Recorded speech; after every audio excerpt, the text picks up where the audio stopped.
Thank you, Andrew. And I had a little dream last week. You know, racehorse people always have dreams. That I'd be able to come here and say, my horse, Grand Saiwan, won the Wagga Gold Cup on Friday. But the horse woke with a sore foot and didn't race, which pretty well describes where I fit into the racing industry. I cling to it by a fingernail on the outside. So I'm rather honoured and rather stunned to be speaking to such an illustrious conference as this. I'm very conscious in this little talk of not wanting to sound like a curmudgeon saying, well, racing used to be better. It used to be more fun. It used to connect more with the horse and less with the glamour. So I'll try to avoid that sort of message, but I may fail. I've had a share in racehorses for 30 years, probably about 30 horses over those 30 years, and probably about 30 wins, the great majority in the country. In fact, I'll be honest, all of them in the country on provincial tracks. My interest in racing goes back 60 years, to when I was 5 and my father, a wowser, befriended a man. My father didn't drink, smoke or gamble, and he became friends with a man who did. No self-respecting 5-year-old follows the example of his father, so I took up those 3 vices as soon as I possibly could. My father's friend's name was Reg, and I'd like his name to just be mentioned here. He had a horse, a big chestnut called Gold Bayo, and one day at Flemington, one Saturday afternoon in winter, it won a 2-mile race by 10 lengths with R. Hutchinson in the saddle. R. Hutchinson became my idol as a child, and he remained so until he retired, really. Now, my father had another attitude to horse. As much as he hated gambling, he thought racehorses were stupid. He loved horses. He'd been in the light horse like his father and brothers in the Australian cavalry, but he liked practical horses, and racehorses, 1,000 pounds of muscle and bone on 4 little toes, seemed to him stupid. They were likely to break down, which of course was what happened to his friend Reg's horse, Gold Bayo. Reg thought it might win a Melbourne Cup, but the horse was no more. Why am I telling you this? Because I think the only way I can contribute something to this conference is to try and explain why someone as unlikely as me, as impoverished as me for that matter, should be so desperate to own racehorses, why I would go on putting my hand in my near-empty pockets and forking out to a trainer who is half my charity, really, for horses that are generally slow. I've had horses drop dead at their first jump outs. I've had them go down with Ross River fever. I had one that never recovered from an equine flu injection. I've had them nicked by jockeys, scratched at the barrier when they were certainties.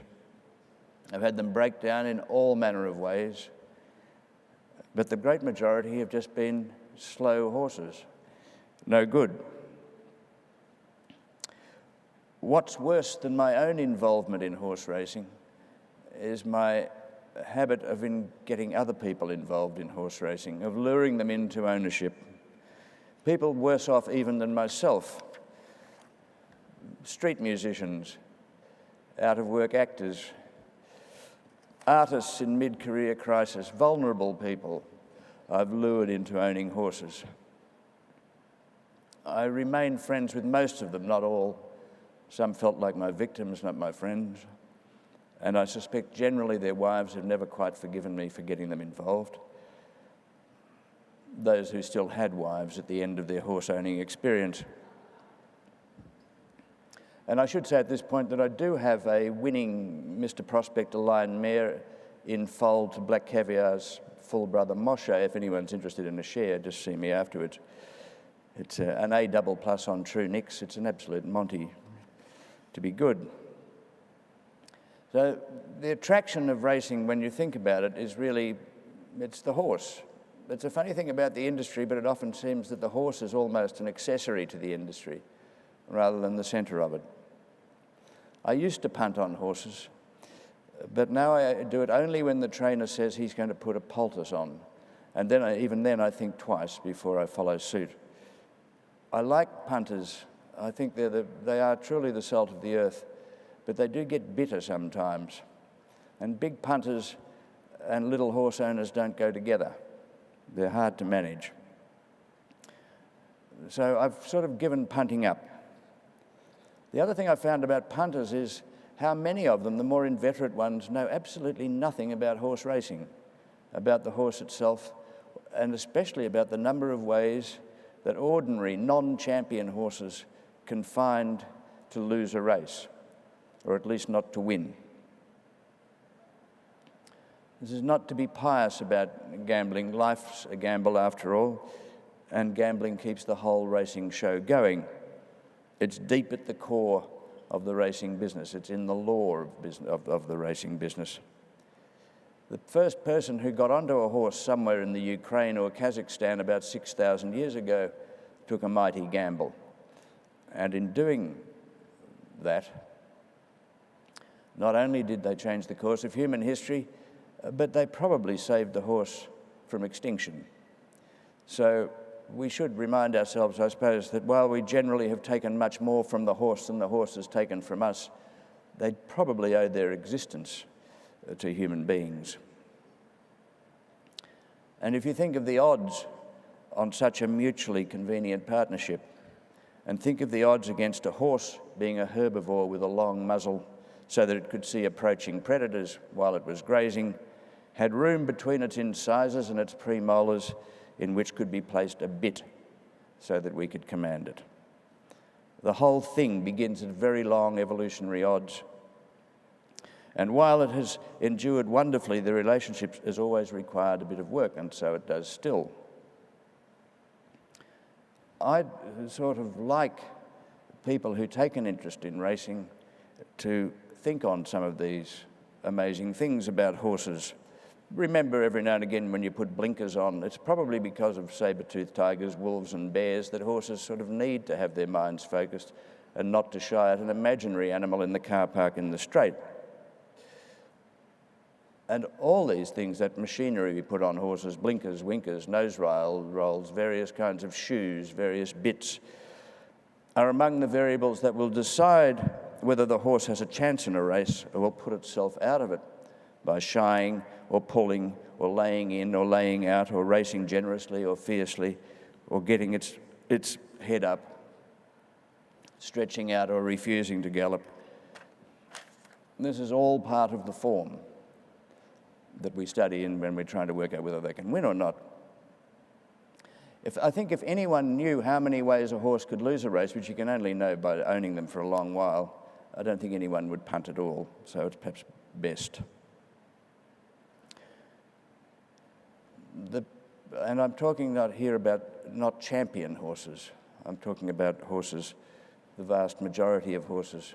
The vast majority never actually get to the races, as far as I can tell, but those that do, very few of them are champions.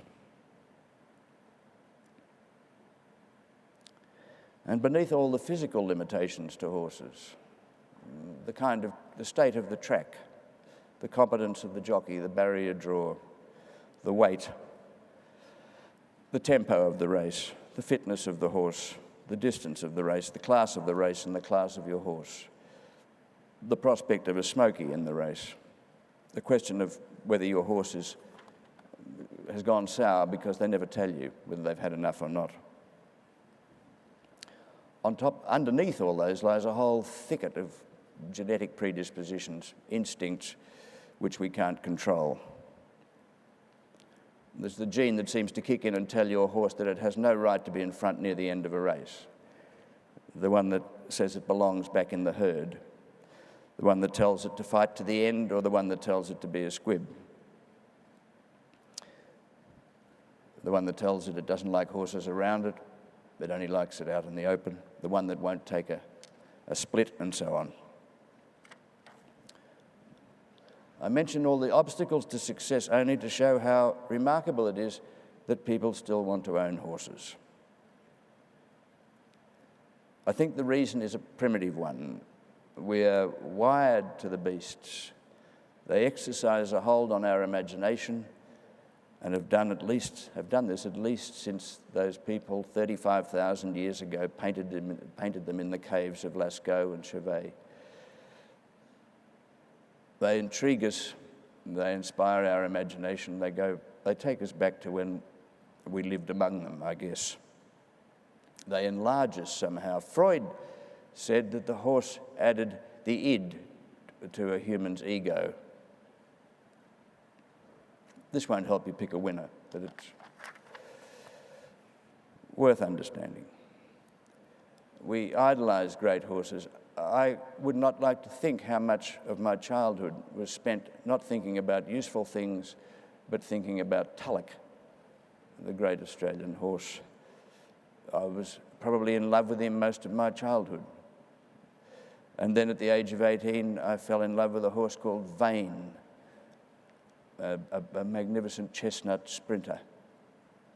There never was one like him, and I've been backing, until I gave up gambling, I've been backing his ancestors, rather his descendants, ever since, with no success, really.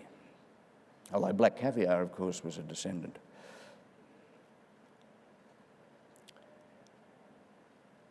If you own ordinary horses, you need to own ordinary horses to understand what a freak of nature a champion horse is.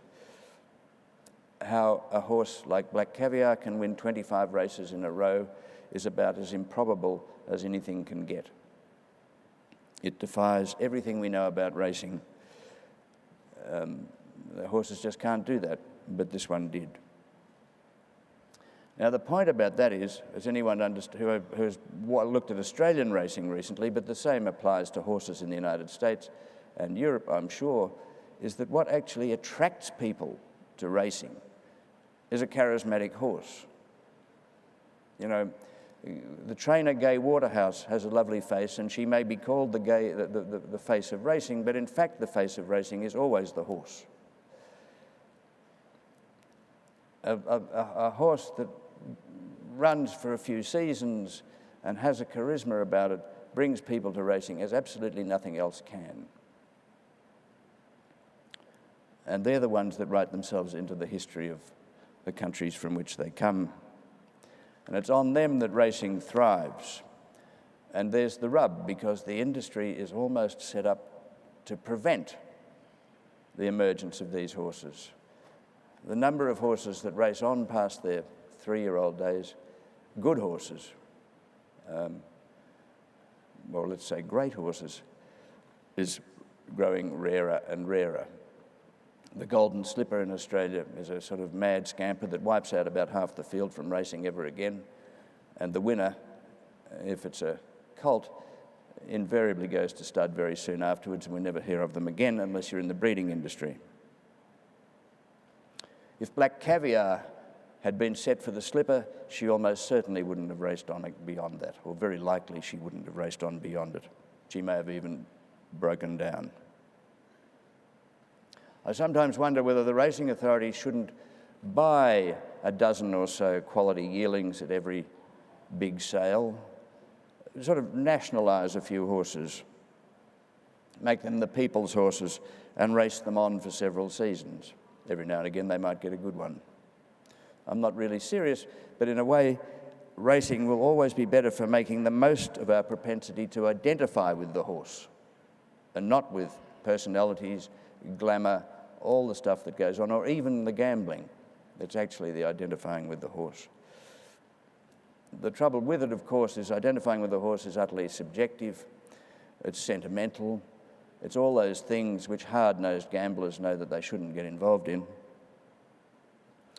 So there's a sort of internal contradiction in horse racing, there always has been. Now, I don't know how you make the horse the centre of horse racing in the way that it used to be. And it did used to be the horse. But it's an odd thing about horse racing that really in the whole time I've been watching it on television, which is about from 1956 till now, Nothing, despite all the great technological advances, nothing about horse racing now is filmed any differently to the way it was filmed in 1956. You may as well often just be watching people on ride-on mowers going round and round.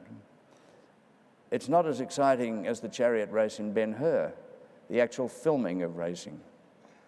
Now, I know it's difficult because people want to see the whole field, and it's not, it's not an easy thing like a football match or a cricket match or whatever. But nevertheless, there have to be ways, and I just wonder whether if the racing industry found a couple of great Hong Kong directors or cinematographers and asked them, what is the best way to film a race so that you get some kind of drama, a bit of the snorting and shouting and yelling, the tumult of it? You don't even hear a sound when you watch a horse race these days except the commentator. And the commentators, to me, sound more managerial than the way they used to sound, which was when they spoke in an argot that was entirely horse racings. So every race, I think, should be it should be about the drama of the race. That's what it should be trying to, the drama of the horse, what a horse goes through in a race. That seems to me to be falling further and further out of our focus.